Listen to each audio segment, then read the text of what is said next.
They take it very seriously. China is literally on another level here. And we've seen it happen before. These orders for mass rapid fire testing on just a small cluster of cases. As you mentioned, Qingdao reported just a dozen cases over the weekend. It has ordered this city of 9 million people to be tested for the coronavirus. We have learned from authorities this morning that 3 million people have tested negative for COVID-19. Now, the virus is still very much active in China and all across Asia. And despite that, there are some other surreal scenes across the region that recall life well before the pandemic. Take a look. Test rugby is back in New Zealand. So too the fans, some 30,000 of them cheering, sitting shoulder to shoulder with no masks in sight, unless you count the face paint.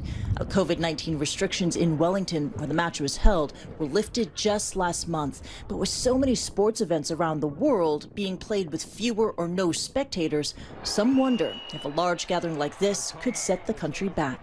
After being a model for coronavirus containment, Prime Minister Jacinda Ardern encouraged fans to be vigilant. We want people washing their hands, and we definitely do not want you to attend if you are unwell. These are your acts of public service now. The reality across Asia for countries that have successfully contained the virus in the past is that they will have to do it again. China, which has been largely virus-free since mid-August, is facing a new cluster and will test the entire population of the city of Qingdao, some 9 million residents, over the next few days. It's a mass response that has worked before, and one that may need to be used again, especially since the country just wrapped up Golden Week, a holiday where the government says 600 million people traveled, some crowding into tourist sites. In densely populated parts of India, which now has more than 7 million infections, officials worry about its upcoming festival season, which begins in less than a week because they say many people are tired of social distancing.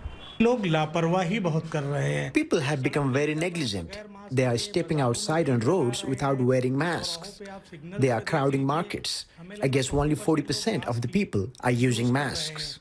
Australia, which still has one of its largest cities, Melbourne, under lockdown, says it is in talks with nations like South Korea and Japan to reopen travel as infections in these places level off. And while there are signs of progress around the region, confirmed cases in Myanmar have shot up from just a few hundred 2 months ago to nearly 30,000 today, an example of how fast things can change. From Myanmar to China, India to New Zealand, Asia has been offering the full spectrum of pandemic responses, but there's one common denominator. Even for countries that have the outbreak, this pandemic under control, this virus is a beast. It just keeps coming back. John. Yeah, a bit like the Terminator and what Terminator 2. There's nothing you can do to stop it, it seems, at least at this point. Kristie, thank you for being with us, and earlier Paula Hancock's also been sold. Thanks to you both.